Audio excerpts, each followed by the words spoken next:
सरसफाई गर्नु छ घर आँगन चर्पी हामीले अगाडि बढ्नु छ आमा समूह मिलिकन।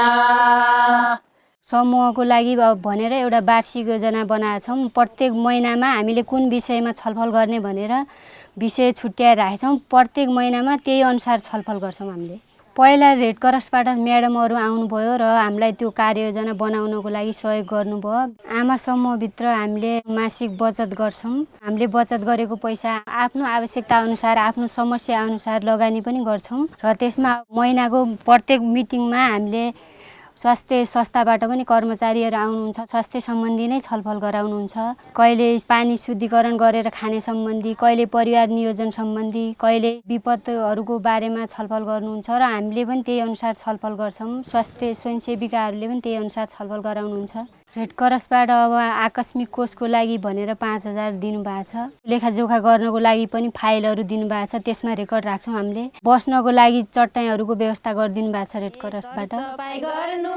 हामी गर्भवती देखिन बित्तिकै स्वास्थ्य संस्थामा चेक गराउन जाऊ भन्छौँ। पोसिलो खानेकुराहरू खानुपर्छ, आराम गर्नुपर्छ भन्ने कुराहरू सिकाउँछौँ। कुन स्वास्थ्य कर्मीसित हामीले सुत्केरी हुने पैसाको जोगाड पनि गर्नुपर्छ।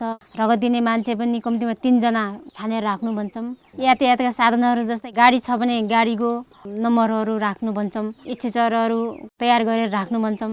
त्यसपछि सुत्केरी भइसकेपछि पनि हामी घरमा जान्छौँ। पोसिलो खानेकुराहरू खानुपर्छ, आराम गर्नुपर्छ, कम्तीमा 50 दिनसम्म पनि आइरन खानुपर्छ, सुत्केरी चेक गराउनुपर्छ, नियमित खोपहरू पनि लाउनुपर्छ भन्छौँ। पहिला हाम्रो सुरक्षित मातृत्व कोष थिएन। अहिले रेड क्रसहरू आइसकेपछि सुरक्षित मातृत्व कोष पनि हामीले खडा गरेका छौँ। हामीलाई आफत विपद पर्दाखेरि सुत्केरी, गर्भवती, पाठेघर खसेको महिलाहरूले धेरै दिदीबहिनीहरूले लगेर काम चलाउनु भयो, सन्चो पनि हुनुभयो। स्वास्थ्यबाट म्याडम आउनुभएको थियो समूहमा, अनि तपाईँहरूलाई के समस्या छ भनेर सोध्नुभयो।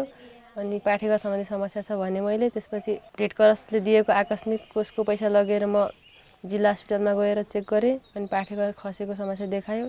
त्यसपछि उहाँहरूको सल्लाह अनुसार औषधि गरेँ, ठिक भयो। अहिले म ढुक्कै छु। अगाडि बढ्नु छ आमा समूह मिलिकन।